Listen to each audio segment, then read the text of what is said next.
여러분 반갑습니다. 통독 잘 하고 계시죠? 그동안 하나님의 세미한 음성을 잘 들으셨는지 모르겠습니다. 계속 하나님 말씀을 읽어가면서 내게 말씀하시는 하나님의 세미한 음성을 잘 들으실 수 있기를 바랍니다. 오늘은 로마서에 대해서 함께 공부를 해보겠습니다. 이 로마서는 바울이 로마 교회에 보낸 편지입니다. 근데 단순한 안부 편지가 아니라 로마 교회 교인들의 믿음을 바로 세우기 위한 일종의 복음 설명서라고 할 수 있습니다. 이 로마 교회는 사도 바울이 세운 교회가 아닙니다. 사도행전 8장에 보면 스데반의 순교 이후로 예루살렘 교인들이 전 세계로 흩어지는데, 그때 흩어진 이 예루살렘 교회 교인들이 로마에까지 가서 거기서 복음을 전하고 거기에 세운 교회가 이 로마 교회입니다. 바울은 이 로마 교회의 소문을 들었고, 또 그 당시 세계의 수도인 이 로마에 가서 이 로마 교회 교인들과 좋은 교제를 나누고 그들의 신앙을 지도하기를 원했지만은 이게 뜻대로 잘 되지를 않았습니다. 그래서 오늘 이 로마서 편지를 먼저 써서 그들의 믿음을 바로 세우기를 원했던 것입니다. 이 로마서는 예수 그리스도를 믿음으로써 어떻게 우리가 하나님의 구원에 이르는가를 아주 체계적이고 논리적으로 기록을 해 놓았습니다. 왜 사람에게 예수님의 구원이 필요한지, 어떻게 예수님은 우리의 구원의 길이 되시는지, 그리고 구원받은 사람은 그 이후 어떻게 살아야 되는지, 이게 잘 설명이 되어 있습니다. 로마서는 크게 세 부분으로 나누어지는데, 먼저 1장에서 8장까지가 첫 번째 단락인데, 하나님께서 사람의 이 죄 문제를 어떻게 해결하시는가가 기록이 되어 있습니다.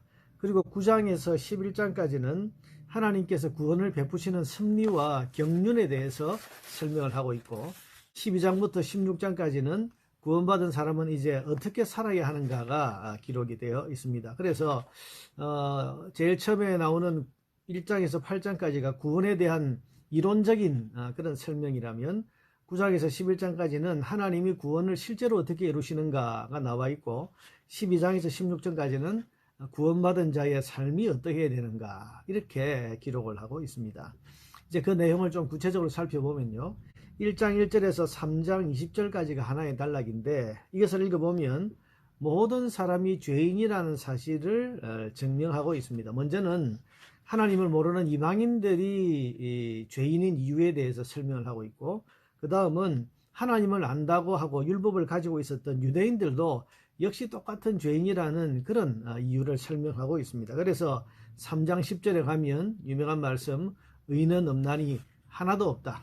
그래서 유대인도 죄인이고 이방인도 죄인이다, 이런 이야기를 하고 있습니다. 그 다음 3장 21절에서 8장 마지막 절까지는 이렇게 모든 사람이 죄인인데, 그래서 모든 사람이 다 심판을 받을 수밖에 없는데, 이런 사람들에게 하나님께서 구원의 길 되시는 예수님을 보내주셨다. 그래서 예수님이 하나님의 의라고 하는 설명을 하고 있습니다. 이 예수님께서 십자가 대속의 죽음으로 우리 죄에 대한 심판을 대신 받아주신 것을 설명하고, 우리 안에 죄인의 본성까지도 다스려 주시는 그런 은혜를 주신다고 기록하고 있습니다. 비록 우리가 완전한 구원의 완성이 이루어지지 않았기 때문에 죄의 유혹에 때로 넘어지기도 하고 심한 그 죄의 갈등을 겪기도 합니다만은, 성령님의 도우심으로 거룩한 의인의 삶을 향해 나아갈 수 있다는 것을 로마서 8장에서 밝히고 있습니다. 이렇게 해서 전반부가 끝나고 두 번째 단락 9장에서 11장까지는 하나님이 구원을 실제로 이루신 이야기가 나옵니다. 먼저는 구약시대 이스라엘 백성을 택하시고 이방인은 마치 구원에서 제외된 것처럼 보인 그 역사에 대해서 말을 합니다. 그러나 예수님께서 정작 이 땅에 오셨을 때에는 거꾸로 유대인은 예수님을 배척하고 이방인들이 먼저 예수님의 복음과 구원을 받아들이는 것을 설명합니다.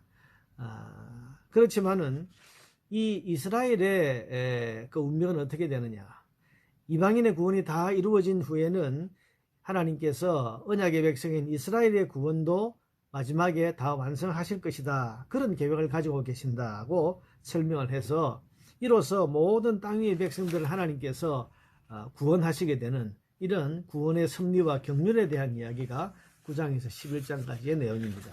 마지막 12장에서 16장까지는 이제 이런 큰 구원의 은혜를 받은 사람이 어떻게 살아야 되는지를 설명합니다.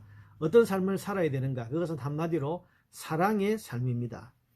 그래서 이 12장 이후에는 사랑으로 교회 생활을 어떻게 해야 되는지, 사랑으로 이 국가와 정부와의 관계를 어떻게 하고 살아야 되는지, 사랑으로 교인들끼리는 또 어떤 삶을 살아야 되는지를 기록을 하고 있습니다. 그리고 마지막 16장에서 무려 26명의 로마 교회 교인들의 이름을 거명하면서 그들에게 인사를 하는 것으로 서신을 끝맺고 있습니다. 아마 그는 로마 교회에 방문하기 전에 로마 교회 중심을 이루었던 이 26명의 이 사람들에게 먼저 인사를 함으로써 자기가 그 로마 교회를 방문했을 때에 환영을 받고 또 그들과 좋은 교제를 나누기 위해서 이렇게 쓴 것 같습니다.